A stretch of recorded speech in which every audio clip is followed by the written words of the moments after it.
You're live. We're live? Yeah.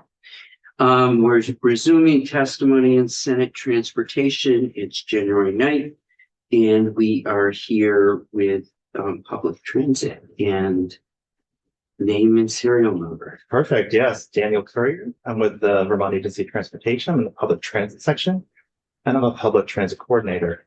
I've been helping to meet with the transit agencies. That includes Green Mountain Transit, Tri-Valley Transit, and Rural Community Transportation, who are also here today to help talk about the rural transfer that is being currently administered, whatever word you like, for basically taking GMT, the rural services, and passing them over to Tri-Valley Transit in Washington County, and RCT, Rural Community Transportation in Franklin and Grand Isle, taking over those services in Green Mountain Transit. Where we stand in the process is really, I'll let Caleb and Jim talk more about that detail. From V-Trans's perspective, we're seeing a lot of good faith effort going on here, where everyone's working collectively towards the common goal of transferring the rural services for Franklin Grand Isle. That transfer actually occurred on January 1st. And so on December 31st, we were literally in the DMV transferring 22 vehicle titles. And so thank you to those staff. It took 2 hours and 2 staff members to get that done. And so that was an epic day for us. And so, and operations has commenced in Franklin Grand Isle. For Washington County, we're looking at a June 1st transfer of those services. And so, and I'll let Jim Moulton talk more about some of the items that they still have in their punch list for that transfer. The whole, the premise behind this transfer really started with the notion that our rural services, we're seeing increased costs. We're seeing decreases in ridership. And how can we get ahead of this curve? Can we provide better service? Can we transfer, some of the service to lower cost operators? Because for us, it's not the operator, it's all about the routes, right? How can we provide the route at the best service level at the lowest cost to help support riders in Vermont? And so that's really our focus at the agency. And so that's some of the reason why we started the rural transfer. We have had support. V-Transit hired a consultant, Stephen Faubel, to help facilitate the meetings, help generate statistics, come up with some of the preliminary budget values that we went into the rural transfer with to see if there really was going to be a cost savings as we shift service. We don't yet have the final numbers for that. That will come out later this calendar year. And so before the transfers or not? Before the transfers happen? Before the transfers happen, no, we won't know the true savings until after the transfers happen. So we'll get some of the numbers from Franklin Grand Isle in the coming months. And then Washington County, we really won't see those until just about June. Our grant application process that V-Trans administers for the public transit program really will help us to evaluate whether the savings, how much is there, how much we have, what the routes look like. Does this include the wherever there might be microtransit or the individual kind of transit programs like that's correct? Yeah, it's all the existing routes in Washington County, including the microtransit, will be transferred as is over to Tri-Valley Transit. Is what the goal is. Go ahead. Thank you, Mr. Chair. Yeah, that would be my main concern, is that we would lose the Gopher service in this transition. So I'm wondering if you could either outline, and it might be for Jim as well, to just outline what that's going to look like and how you're going to maintain, especially like the medical rides. Sure. Seem to be a big need, and unhoused children who are using the school service for that. The Gopher service is a subcontractor to Green Mountain Transit, so I can't really speak on how that relationship will be maintained under Green Mountain Transit going on. I know Tri-Valley Transit is working closely with Gopher, and so they, could bring them on as a subcontractor as well. That's something Tri-Valley Transit will need to determine. And so besides that, the the older adults and persons with disabilities program and the Medicaid program will still operate as it does today with the transfer of Tri-Valley Transit, with volunteer drivers providing trips as well as vans being used by paid drivers to pick up anyone that's in a wheelchair or needs that type of lift-equipped vehicle. And so, yeah, so Gopher could definitely be part of the mix, and so, but it will have to be a transition for them and working with Tri-Valley Transit. So Gophers in your area? No, it's actually. Yeah, it's I didn't Capstone. think so. Okay. I happened to go, Capstone had like a special legislative day last year, and I happened to be the only legislature that showed up because it was a terrible snowstorm. And I was already up there, and I got like an hour tour of Gopher. And they are a really cool program through Capstone. They have an electric vehicle, and it sounded like after a conversation with Sue Minter that they're serving quite a number of people, and that would be a real loss. And I think Jim would probably be the best person to address that, but And it's microtransfer, right? it is, yeah. Because that could be a model for the rest of Yeah. the state. Yeah. We're gonna be most interested in as this begins to wrap up and things about service to people. Mhm. You know, we totally appreciate being as efficient as possible, but anybody on the service level left behind is where we're gonna be most interested. Any other questions right now? Wonderful. I'll bring it over to Jim. Unless Caleb wants to go next. Sure.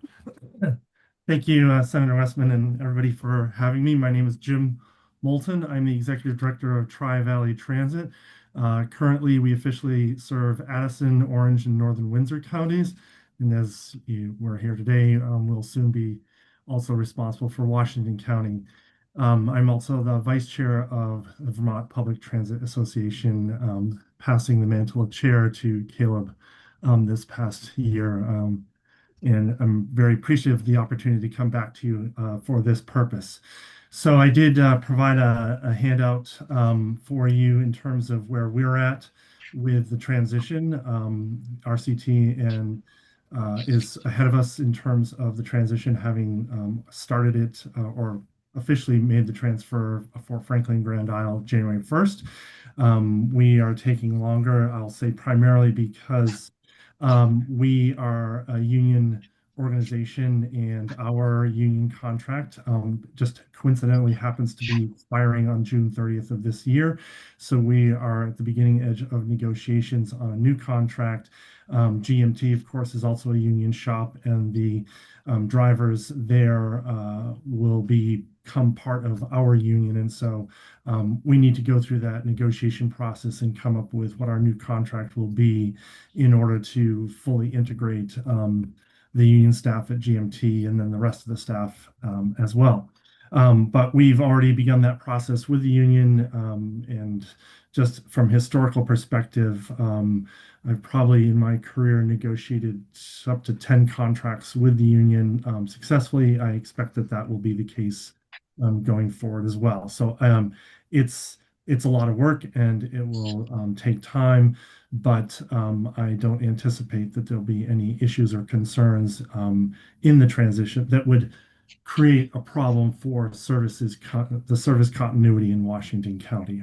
I think that's the point I want to assure the committee and legislature and the communities about. So in this process, we've had a lot of meetings with GMT leadership, Clayton, Monica White, who's the regional director there, other leadership people at GMT, between myself. My management team has been on site there many times. There's just been a lot of relationship building. I think that's probably the most important element of making sure that the services can also continue smoothly, seamlessly. And I think I'm certainly getting the signals, and Clayton has sent this to me in private, so I don't think I'm setting him up for anything, but I think the staff there are just really looking forward to being part of TVT, and I think that will make a huge difference in continuity of services to the community members and to the riders, which, as you articulated earlier, Senator, is the critical element of this whole transition. Again, as part of the process of the transition, we've had a board committee dedicated to looking at this and working on the oversight to make sure that we, the staff, and everybody are thinking about things. We have added a GMT board member to that committee so that we're having GMT board representation. Clayton has participated in many of those meetings, and Monica has as well. I feel like we've already examples of the good working relationship I think that we've got going on here is that Clayton very early on has been making sure to communicate with me about issues and concerns that we carry beyond the transition date, so that while they're responsible for them now, we would be responsible for them later on. And he's been very careful to make sure that he's not making decisions that potentially set Tri-Valley Transit up for a risk of failure going forward. One example of that is we worked together to develop an MOU with Sugarbush for services that GMT currently provides, and that TVT will be responsible for going forward, and a local match commitment. It was really great for me to participate in those meetings and develop a relationship with the Sugarbush leadership and help them understand the financial challenges that transit faces, and the need for businesses like that to invest in the local match commitments. It was a significant increase in revenue that GMT was asking from Sugarbush, and I appreciated the opportunity to help make them understand why that increase was important and how that really matters given the rising costs of public transportation that Dan alluded to earlier. We've also worked with GMT to leverage, they had an aging grant to hire a volunteer coordinator. We helped work with them to leverage that. They now have a volunteer coordinator, as you will recall, where we remain statewide grateful for the investment that I would say this committee really spearheaded in terms of additional funding for volunteer coordinators around the state. So, I just want to share my gratitude for that commitment on your part. And let you know that that's something that we've already managed to change in the Washington County area. I'll actually sidebar for a moment. One of the other efforts that you really worked on putting into the legislative language last year was coordination of services between the medical providers and public transit. And I was participating. We've actually been participating in regular meetings with UVM Health Network, but in one just yesterday afternoon, and a major topic of yesterday afternoon's conversation was about volunteer coordinators and volunteer recruitment. Really great in terms of the hospital looking to figure out how they could even take their volunteer base and potentially, help them think about becoming community drivers for public transit as well, sort of doubling their volunteer, not just for the hospital, but also in public transportation. So it's a really nice nexus. It was a nexus moment for me of all of the things that, we testified in front of this committee last session, and you guys really heard us and really made the commitment. So it's actually kind of fun to be able to report out on the successes in that way. Briefly, we've also been working on the facilities and information technology infrastructure. We've got our infotech firm gone into GMT in Washington County to determine what their hardware software systems are. Tech is a critically important element of the seamless transition. We've been introducing, I think you've heard this in prior testimony, a new statewide dispatching software system. TVT was the first organization to implement that. It's starting to be implemented around the state as well. It is not yet at GMT, so we're accelerating the process to get that in place over the next few months, so that when July 1 comes, that will be part of that transition. And also making sure the GMT historically has been on different software systems than TVT has used. So again, we want to make sure that the staff there, we just talked to, again, yesterday, I was in a meeting with the IT consultant about all the training that would be necessary, making sure that they have the information, on-site support from our IT firm to make sure that they are familiar with the systems and they're not going to disrupt services. When you don't have, if you're not familiar with the technology, then you can screw up the transportation, and we don't want that to happen. And then lastly, with the facilities, we've been working closely again with GMT to leverage a grant that VTrans gave them this current fiscal year. So again, technically TVT is not responsible for it, but Clayton and his team have been really good about that partnership to make sure that we can fix some critical facility flaws in the current building. And I've been also working with VTrans in terms of the transition for a new lease, working on that language. So that will be in place as well. And then I know obviously Caleb's going to talk about his transition, and I'll just say that we're paying close attention to what's going well for them, what's not going well for them, so that you know, I appreciate the fact that we're going to be in a position of being able to learn from his lead in this process and take advantage of that knowledge. So happy to answer any specific questions beyond that or about any of the topics. Oh, I guess, Senator White, I'd like to just quickly address the gopher question. I have worked a long time with Chris Cole and have had several conversations with him along the way.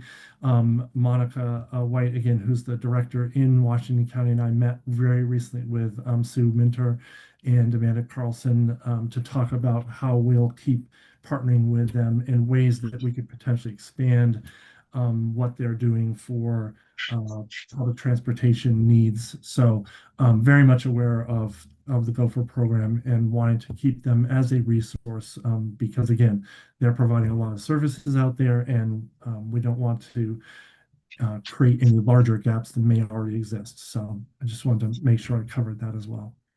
So again, happy to answer any other questions from anybody. Go ahead. Yeah, thanks, Jim, for that news about the Gopher program. Feel strongly about that. But also, I can't remember when we talked about this last year, how close we're queuing to the county borders. And like, is GMT still doing the link buses? Yeah, okay. And then like the RCT route that came down Route 14 that goes through Washington County, is RCT still doing that, or is that transferred to somebody else? No, that would still remain with RCT. And like other ski buses, like the Stowe bus, is that GMT still, or is you guys doing that? So Stowe will be transferred over to Caleb and RCT. We'll be doing Sugarbush. So Right. in the current winter system, GMT is continuing that work, but those will. I mean, it's funny to me that GMT does both of them now, but one's Yeah. going to TVT and one's going to RCT. But so that's what will be going on with that. Okay, just wondering, just Yeah, remember. no, there's a tremendous amount of information out there, a lot of Yeah. details, and you can't be expected to remember all of them. So I'm always happy to answer any of those questions. Okay, thank you. Go ahead. Yeah, so I have a follow-up question that is, I was thinking I should know this. In the transfer, are you doing fixed route as well as demand? Correct. Okay, okay. Yeah, this is great news. Thank you very much for what you're doing. And it's really good to hear, especially the hospital conversations. And now transit is elevated to something that people are thinking about and being more creative about. So that's just wonderful. On just a question about the IT, is that the dispatch for the Medicaid? Well, yes, it's primarily for Medicaid, although it's the same software is used also for the O&D program as well. Okay. And that, because that needs to be, all of the users need to, all of those providers need to use that software, right? Correct. And we are using it for all of TVT. We had it installed in our Addison County region first, then in our Orange Northern Windsor County region. And now we are partnering again with GMT to get it moving into the Washington County arena so that our plan and pushing the software company hard is to have that in place and functioning, staff trained by June 30th, so that July 1, the transition, they will be familiar with the system and be able to do the rides without any issues. And Yeah, that's terrific. And then just a heads up in case y'all don't know, but you probably do. There's a study that we're looking at on permitting, and it includes permitting of the ski resorts and how they support transit and can support transit. So that's something that we're going to be talking about in a couple of weeks here. But on our system, it's Act 181 Transportation Support Study. So if you're able to look at that and be part of that conversation, that would be really helpful, because there are Act 250 permits that either ask for or don't include funding obligations. But it's more than funding. It's how the routes work, and that's just so important. So it'd be great to have you all be part of that conversation. thank you. Happy to. Thank you. That's all I have. Thank you, Jim. Thank you. I'll stay on for any other questions that might come up.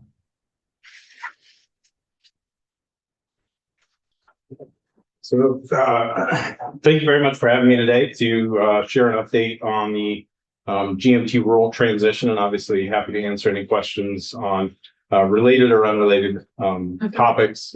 I will warn you, I feel a little bit like the weatherman standing in the hurricane telling you all it's raining, but we are in the thick of the transition. January 1st was the official transition for Franklin Grand Isle, with a transition of the Chittenden County O&D in July 1, as well as the Stowe Mountain Road operation on July 1. So we're a portion of the full transition, but certainly the bulk of the transition is happening in Franklin Grand Isle. So a couple of exciting updates. 20 out of the 20 employees we made offers to all accepted. I know that was a concern of this committee, and happy to have them on board. It's an exceptional crew. I think the harshest criticism I've received in the first couple of weeks is that the roads were a bit icy, which hopefully the sunshine helps today. Is that your job? I tried to blame it on GMT stewardship of the sky, but it was hard to transfer over. And other than that, it's a huge amount of engagement with the community. I think I attended 4 different Franklin County care organization community meetings. For those of you unfamiliar with Franklin County, it has an incredibly engaged and caring community when it comes to human and health services. Getting an enthusiastic response. I think there's really a great amount of optimism given RCT's success in rides to recovery, as well as job access programs that historically have not been as active in Franklin County, being able to bring that as a new opportunity for some of those care partners, and then really focusing on expanding as much as we can within Medicaid, O&D, and related programs. So far, so good. We begin negotiations with the union. So the drivers in Franklin County have elected to be represented by the Teamsters, and we enthusiastically accepted, and we'll be entering into negotiations for a new contract in the coming weeks. So everything seems to be in place. There's obviously some challenges with transitions in technology, like timesheets and vehicle inspections, things like that, just learning new habits. But for the most part, everything has been quite smooth. As far as the Stowe transition, we do have an RCT employee embedded in the operation this year, and is doing a little bit of everything, shadowing the supervisors, driving, and I've been spending quite a bit of time with that individual, as well as the operations heads at Stowe, to make sure that it's a seamless transition. In that sense, we have new buses on order, which our manufacturer promised me will be here by November, which would really help. This past increase it. November. Well, the initial projection was April of 2028. So we were able to find a manufacturer that was able to meet our deadlines and was met a number of times with the town of Stowe, and are really optimistic about that relationship as well. They've been willing to extend the lease in the Moscow facility, and a great partner through and through as far as the Stowe community, the town of Stowe, as well as Stone Mountain. So all that seems to be in good order. And then working really closely with SSTA to transition the O&D administration for Chittenden County starting July 1. Go ahead. Did you change the composition of your board or add folks representing the new area? So in anticipation for the transition, we've been holding board seats. So we didn't have to fully restructure the board. We ran a little lean for a while, but we now have a municipal seat for Franklin County because Grand Isle is largely covered by a subcontractor and Cider. We've extended a non-municipal seat to them. And then Catherine Dmytryk, who is currently on the GMT board, is going to be joining as a representative from the Regional Planning Commission. So really good interest, and I think just structurally it made a lot of sense for us to hold those seats rather than rewrite bylaws and all that sort of things. Right. Yeah. Thanks. Go ahead. And this, I think I could ask any of the providers. We're seeing that the Agency of Transportation is likely to be significantly cutting their budget for this upcoming year. And I was on an email exchange earlier in the year where I don't remember who asked the question, but it was essentially saying, we're, as a public transit provider, going to have to make cuts if we don't see certain budgetary increases, or at least a little bit of growth with inflation. And I believe the response from the agency was, well, we can't answer that question now. It's unlikely that there will be any kind of increase for public transit. And I'm just wondering if you can speak broadly about, do you as providers have anxiety about this upcoming budget? Are there things that we should be looking at especially during this critical time for your transition? I would hate to see us drop funding for this upcoming year, right as you've made such a big move. Right. So I'm wondering if you can speak to that generally with the AOT budget reductions. Yeah, and I appreciate that. I think, there's a couple aspects to that. One is each year the providers put in their grant application and then kind of see what's awarded after that. And each year there is a pretty significant gap between, what individual providers feel would be an optimized service portfolio and what we're able to function with. One thing I've shared with this committee is that transportation is infinitely scalable, right? But one of the scary parts is that as you shrink those costs, you lose the scale, the efficiency of the scale. So that is one of my primary concerns, is that as we look at consolidating services, as we ration, so the O&D program is really kind of a strategic rationing program. So how do you make the most impact for the dollars available? And looking at a forecast where we may be cutting, it's making those remaining services significantly more expensive. Yeah. So we're not necessarily addressing budgetary gaps by cutting services. We're just making fewer services that cost more. So really trying to figure out how we can make investments as communities or as the legislature to regain those efficiencies of scale. But it is a very real challenge. Our BPTA did a kind of an outreach to all of its members, and across all the members, without change in coverage, our insurance went up by $1 million this year. That's umbrella coverage for liability, that's vehicle insurance, that's workers' comp. So without any type of kind of mismanagement by us or by changes in policy, that's just the direction the market's going. So you have these kind of external cost drivers which continue to push the cost up, which reduces services, which then continue to put the price up for a remaining one. So I think some key things to look at are, what are the what's the gap between what the providers are looking for in a grant application, so that optimized service and the actual award, because once the award's there, we scale services to fit the funds available. It's a little bit more difficult with fixed route, but as much of the state has been transitioning to on demand, less money means less rides. And so scaling again down to that point.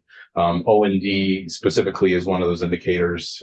The other challenging area is in Medicaid, where we're on the tail end of a number of extensions, currently awaiting the award of the current RFP. But as any of you know, at the really tail end of the contract, that original proposal tends to not cover some of those. So we are facing an $800,000 loss in previous year and a projected $500,000 loss in this year. And so the way the Medicaid is structured is without an intervention in the Budget Adjustment Act, those losses then get carried by whatever minimal cash reserves the organizations had stored up during COVID. And I think in the coming years, what really concerns me is any reserves are gone. We don't really own the buses. So the only place to really cut services or generate revenue is either going back to the municipalities and saying, hey, give us more money for the same amount of service, or cutting services and again losing those economies of scale. And if I could follow up just to talk about GMT Urban and the future outlook. And so one of the things that you're going to hear from us in a little bit is that our fiscal year 27 is looking better than. You should state your name and. Sorry. So my name is Clayton Clark. I'm the general manager for Green Mountain Transit. And in response to Senator White's question about future budget impacts, one of the things that you'll hear is that our fiscal year 27 budget is in the red by about $800,000. That's actually much less than we thought. So that is something that we're happy that we do not need to immediately go into another round of service reductions like we originally planned to. The thing that I want to make sure that this committee understands is that the real problem for GMT financially is going to be fiscal year 28. We know that our gap there is going to be close to $3 million. And we also know that the carbon reduction funds that VTrans has been very helpful with providing us in the past will no longer be available in fiscal year 28. And so one of the things that I'm going to need to come out of this session is an understanding of the direction of where things may be going in fiscal year 28, because if we are told to live within our means, then we are going to have to probably do another 20% reduction in GMT's urban service that would need to be implemented by this time, or it would need to start being implemented by this time next year. And so so the immediate need is a little less than we thought, but the long-term need is still very critical for us. So you mentioned cutting services as a budget saving measure. Correct. When you say cutting services, do you mean lowering the amount of grants for O&D that towns are receiving, or keeping the grants the same and limiting the services they provide? So that's a two-part answer. Yeah. One, so each year the transit agencies submit as part of their grant application a request for O&D funds. Typically we shoot for the moon, and if we land in the stars, we accept it. We're probably closer to skyscraper level at this point, but once we receive the award, then it's really a matter of forecasting. So with our allotted O&D funds, municipal match, and local funds, looking at the cost of on-demand transportation at that point, how many rides can we give to this amount of money? And that's where it becomes scalable. RCT going into this year forecasted, this is the amount of O&D funds we have available. We go to individual partners, we say, this is your portion of the O&D funds. Let's work together to see how we can make that last until July. Worst case scenario is you get to March and you're out of funds, and all of a sudden those critical care trips fall away. So it's working with partners within, so you submit to the VTrans how much O&D funds you think you need.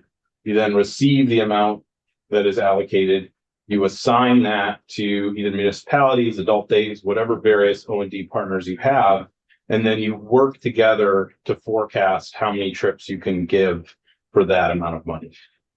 So when I think about cutting services, it's far less kind of dramatic than a fixed route where we're just stopping this today.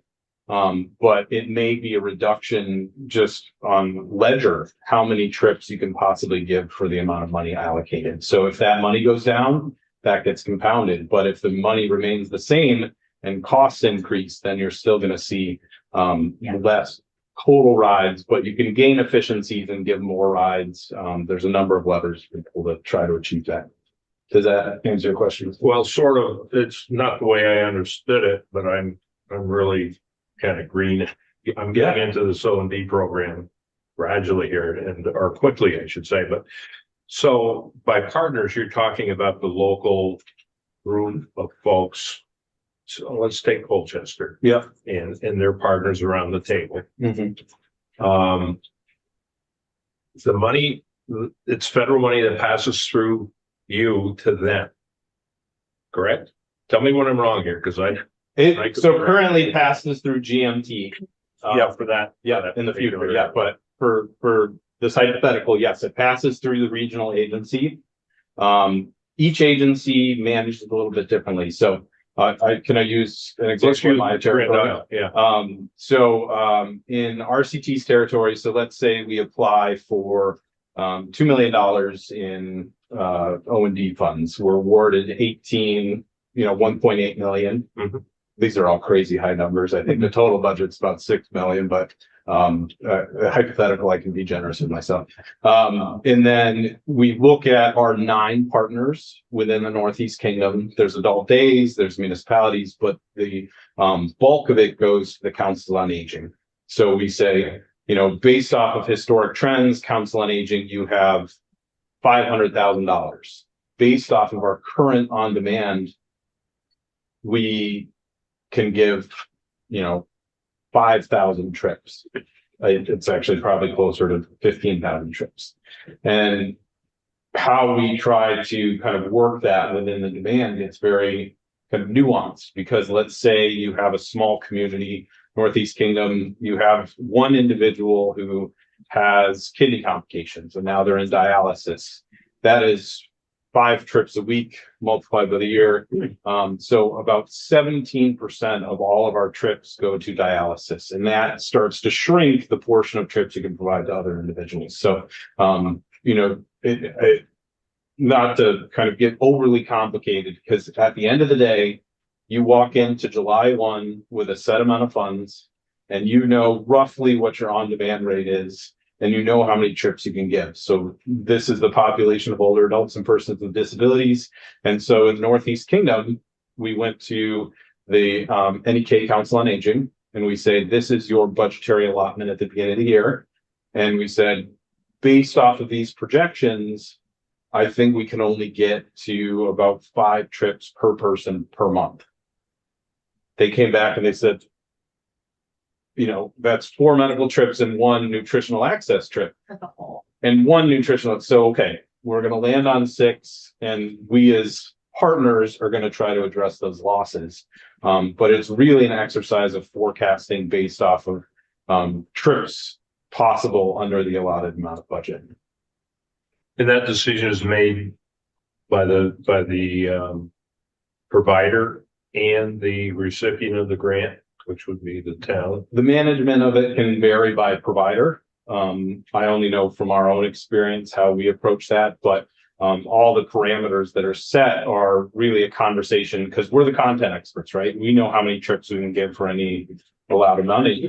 So being able to work with those providers to kind of forecast and make sure we don't have shortfalls and put people in difficult positions. But to speak frankly, it is choosing which of your fingers you're going to cut off, because that kind of strategic rationing, there are no winners. Because when you get down to the costs we have and the budget we have, it's all right, am I telling this senior they're not getting to the grocery store this week, or am I telling this senior that, you know, this preventative care trip can't happen this month? And it is an impossible decision. The other thing I'll share, and this is, I'll soapbox here for a moment, but the most cost efficient way to approach care for our seniors is investing heavily in preventative care. So if we can expand the O&D program, invest in social engagement trips, get them to church on Sunday, get them to see their friends for coffee, get them to work, all that is a much more cost efficient. And so that is my kind of pitch to invest heavily in the O&D program. But I hope that helps explain. Well, it does. I'm trying to think, when you were going through the list, get them to work, get them to coffee with their friends. What are you leaving out there? What didn't happen when you provide this? So those are the quality of life things, which when Right. you're choosing how to ration are typically the first things cut. Because if I have to choose between getting a senior to dialysis, Yeah. and getting them, you know, to To a senior quality of life thing, then it becomes a much different discussion. With the budget we have allowed and the need of our population, we found that 4 medical trips and 2 nutritional access trips, we wouldn't go below that, because then you're really impacting the livability. But it is difficult that we can't do those additional trips on top of that with the money we'll have allocated. Could I just one? No, and I'm you're done? gonna keep going to, because we're gonna get to specifics on your Right. case. Yeah, so the ultimate decision, when the money passes through to a committee or a board, what, I'm not sure what you call it, that would distribute this money. You distribute it to them, correct? Or they have it available to make those. My question would be, who makes the decision on which fingers get cut off when that money is ready to be dispensed? And, you know, Yeah, so that's agency specific, so I can't speak to any other agencies other than RCT. so let's talk about you. So in our case, we begin the conversation in July 1, right? And so we now have been awarded our grant application. We know how the general distribution of those funds are going to go to partners. We send them a contract that includes the amount, and then we begin that conversation with them, because they are in the best position to understand the needs of their community. We are in the best position to understand what cost per trip looks like and forecast over the 12 months for the allocated budget. And then it's really that dynamic of understanding what the best utilization of the funds, but there's no reason they would know how many trips they could get away with. And there's no reason for me to know what the priorities of that. So you collaborate. RCT, that is how we approach it. Correct. And you know, the agencies retain the ability to you know, sign off on waivers and all that sort of thing for circumstances that are beyond our understanding. But again, it's that constant supervision of the budget and making sure that we have enough fuel in the tank to get to the next budget cycle.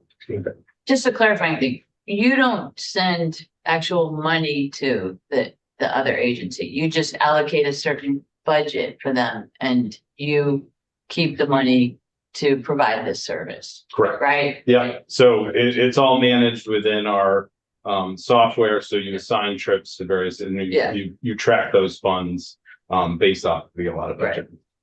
Do you want to go further with this right now? Not right now. Okay, then, because I'd like to know how the decision was made in your case. Well, in my case, I think I'm talking to the wrong guy. Yeah, I know you were.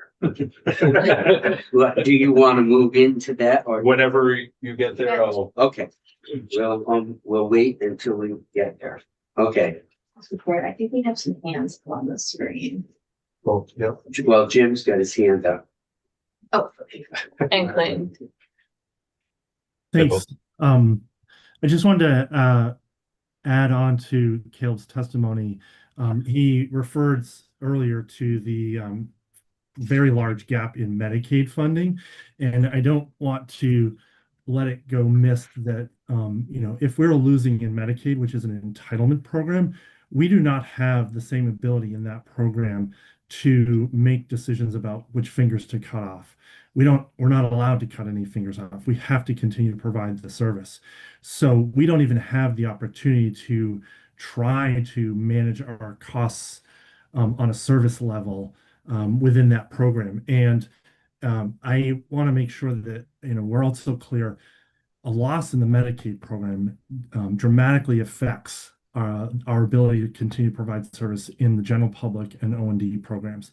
We cannot get around a loss is a loss, and we are not like many traditional healthcare providers where we can cost shift. We have cost allocation programs. They come down from the FTA, get approved by VTrans. They're very specific about making sure that costs are allocated fairly. So I just want to make sure, and there'll probably be more testimony on this as the session goes forward, but the gap in Medicaid funding is enormous and untenable, and will dramatically negatively impact our ability to make services available in the general public and O&D arenas. I know that Caleb will be able to articulate a lot around that issue as well. They're the largest provider of Medicaid services in the state, but we're all affected by that, and I just don't want that to go unmissed. Thanks. It won't be the last one we talk about. Caleb or Clayton. Just quickly, just wanted to clarify that for Chittenden County, GMT does not provide the O&D service that's contracted with SSTA. So that's just a difference in urban than in the rural communities. Do you want to? Yeah, can you get into that a little more? Explain that a little. I didn't quite. I know what you said. You don't provide the grant. It goes to SSTA. Did you say? No, we contract with SSTA to provide the service. And so when Caleb was describing how RCT implemented O&D, that they would provide the service as well. And so, but for GMT Urban, the funds come to us, but we do not keep the funds because we don't provide the service. We pass them through to SSTA to pay for that service. And in fact, GMT doesn't receive any funding. We used to receive $50,000 a year for the administration of the program, but we have chosen to give that into the program so that to maximize the amount of trips. So GMT retains no funds for Chittenden County O&D, and GMT in fact is planning on using its reserve funds, which normally would be focused on fixed route transit and or other action or other similar things. We're going to use our reserve funds to help augment the Chittenden County O&D this year.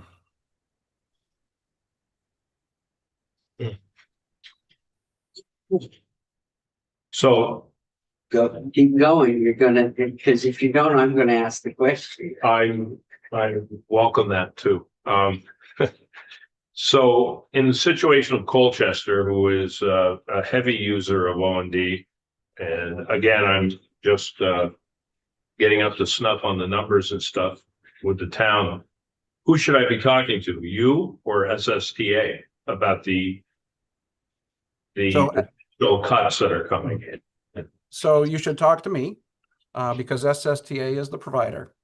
I can tell you, and I don't mean to be flip, but with the town of Colchester threatening legal action on this matter, I'm going to be very cautious about any answers about town of Colchester service specifically. Well, I can tell you that they probably, I can't speak for the town, but I from what I've heard, with the extension that they've received, about 2 to 3 weeks of service. Am I correct in that?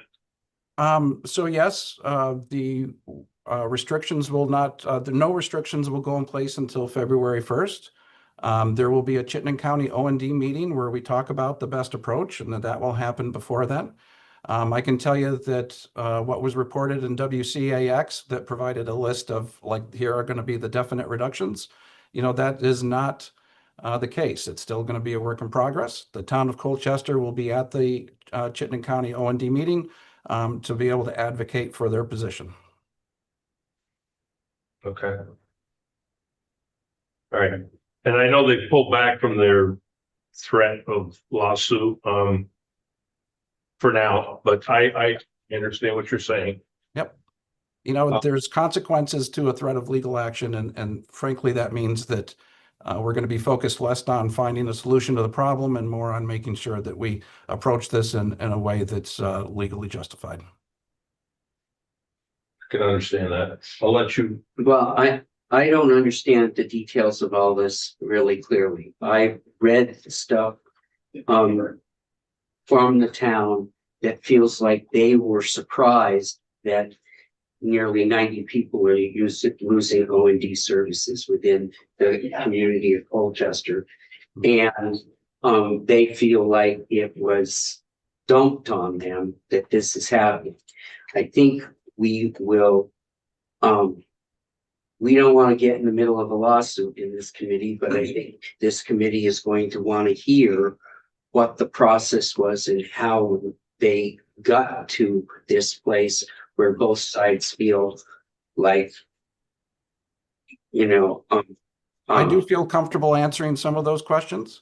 I can tell you the minutes of the Chittenden County O&D committee show clearly that in July, we advised all of our partners to reduce their trip guidelines based on the reduction in funding that we initially received. None of the providers chose to do that.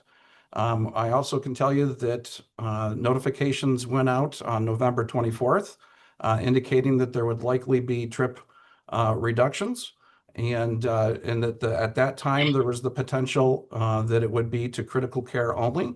Fortunately, VTrans provided additional funds so that it can be more than just critical care.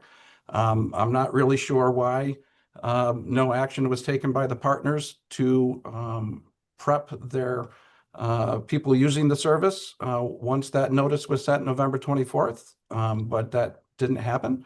And so I'll leave it at that. I would only say to you at some point, we're gonna wanna better understand from all sides about this, because the emails that I've seen that have gone back and forth said that they were told in December that there would be a significant reduction in service. And what I've seen for indications, that's the only indication they felt like they had got. And as I understand it, within Colchester, there's nearly 90 people that are going to lose service. So it's a concern to us, and I think we'll want to better understand exactly what happened and what the process is and where in that. It will not be the last time that this committee talks about Medicaid services in all in this. We know we're gonna have to go into that. Andy was next. So I just want to make sure I understand how it works. What Jim said, that like doesn't have the option, like once you're in the Medicaid system, you have to provide the rides. That's what I understood you just said. But then there's this example we were just talking about where services are being cut. So how does what happens when you run out of money for Medicaid? Do you have to do the ride anyway, or can you tell the person, sorry, we don't have any more money? Yeah, You have to figure out another way to get to the hospital. and just to draw a very clear distinction. So under the Medicaid program, we are contractually obligated to give qualifying trips at any expense. And so that's why we have a loss in last year of $800,000 projected just based off of usage. Right. What the other program we're talking about is O&D. And you This know, was an O&D example. it is. Yeah, it's an important thought experiment, and I'm happy to hear that this will not be the last time we have to talk about it, because as O&D funding remains level and the population that qualifies for O&D grows, we will increasingly be set with these determinations. And not to speak with other providers, but no matter who makes the decision, somebody is going to have to choose which finger, because the reality is that between critical care and baseline medical and nutritional access, there is going to be very little room for programs like food or for you know, quality of life trips or work access. Medicaid is only for medical transport. Right, so the Medicaid transport, both the individual has to be Medicaid eligible as well as the trip. And so if it clears those hurdles, it is And the non-optional. trip is only medical, like you can't do the food Correct. trip to the grocery store with the Medicaid. Correct. So, one of the benefits of the braided services model is that the same individual is working with the same agency to go to the grocery store, the food So I shelf, might not know. and do the Medicaid. That is the benefit, is they get called and say, hey, I need a trip, and we work through the funding source. For the dialysis, it's Medicaid. So an individual who is not Medicaid eligible, but still needs dialysis would fall under the O&D critical care. And as I mentioned, that is significantly increased. 17% of our trips. Typically, a lot of our Northeast Kingdom trips are going to St. Albans or Lancaster, New Hampshire for their And you dialysis. charge for O&D trips? For the right. Comes out of the. We do not charge the riders. So If that they're would not be, Medicaid, but if they have enough money and need a ride, could they pay for an O&D trip? that is currently not the state model. I would defer to Dan as the O&D program I don't manager. know, are you not allowed to, or you just because you're assuming if they had another way to do it, they would Yeah. figure it out, they wouldn't use the O&D service. So we do offer at RCT personal pay. So if a person is not Medicaid eligible, has utilized their trips under O&D and has that, you know, That's how you get paid. yeah, in that case, we actually do allow the individual to pay for those additional trips. Is it voluntary? Yes. Area. And I would also say that the agency partners, so some of our O&D partners will seek external grants to increase the allotment. And so we can, both municipalities in increasing the funding for They could O&D. do their own fundraising, but the voluntary part, like after they use their 4 trips that week, is in the 5th one, is that voluntary with that they pay, or you'd say, hey, you've already used 4, you have to pay for this 5th trip? We give them the cost estimate and it's up to their discretion what But to do. is it discretion? So you said, we're gonna give you the ride either way, you can pay 0 or pay this is what we think the cost is. If that's the voluntary part? So typically what we'll do is we'll go to the agency and say, hey, are there extenuating circumstances that would prompt a waiver on the restrictions that you've put in place? But it's never like, you don't get a ride or you pay us $60. You never do that. I would never do that. No. We are, like 10 minutes from the end. We are going to want to come back and the whole framework and better understand how all of this works. And what the parameters around are this. I know that Medicaid pays for the portion and you have a growing portion that is private care. And is private, and there is the option to ask, one would ask the question, could any of this be billed off to private insurers? And do they ever, and is that a possibility? And, but just how the whole system works. We are going to want to go back into the initiatives that this committee took last year and say, where are we and what? So we're going to spend time on all of this, going forward in the piece. I'm going to continue this for about another until 25 after, and then we've got to get ready for the floor. But this is not the last time we're coming back to this. And we are going to be interested in the process by which communities get notified on what's happening, because, Yeah. you know, springing this on communities is not a good thing. So, and I see 2 hands up there and I've got hands here. I'll give my hands. I think the first person I'm going Talking about to cutting out fingers. is Mike, and then we'll go I'll from go. there, because he's had the least amount of time to speak. And I'm going to be very short. I just wanted to bring the committee's attention to the memo that the GMT Board of Commissioners issued on the rural transfer. This has been a great process. Really have enjoyed working with Jim, Caleb, and VTrans on this. And so I just want to make sure that it's noted for the record that GMT is very happy with how things have gone with this. Okay. Jim, and then I've got committee members that went hands up. Just very quickly on the point that Senator Brennan brought up about can people pay for the trip? The O&D program, while there can be broad restrictions set on them, means testing is not one of them. So if you have somebody who's not eligible for Medicaid, which is a means tested program, then they have to get their service through the O&D program, and it doesn't matter what their resources are. We cannot means test. We can only the FTA doesn't allow that as a criteria. So it does. That's what emphasizes the voluntary nature of. We can say we can only provide you with 4 rides. If you want a 5th, you can pay for it. We provide that option just as well as Caleb and RCT do, but it is completely voluntary. We cannot restrict people from access to the program based on our perception that they have enough money to pay for it themselves. So I just wanted to clarify that point. So as soon as they learn they can get the ride free, they could get the ride free. They might pay just because of an obligation, or they might think they have to pay, but they don't have to pay for the 5th ride. Correct. Correct. I will say TVT, I can't speak for the other providers, but we try very hard to function, I will say, as a traditional nonprofit in fundraising as part of our local match program. And we do get a lot of riders who will donate. You know, they'll write checks out of their personal bank accounts to do that. But it functions in a very voluntary way, no matter what you look at it. Okay.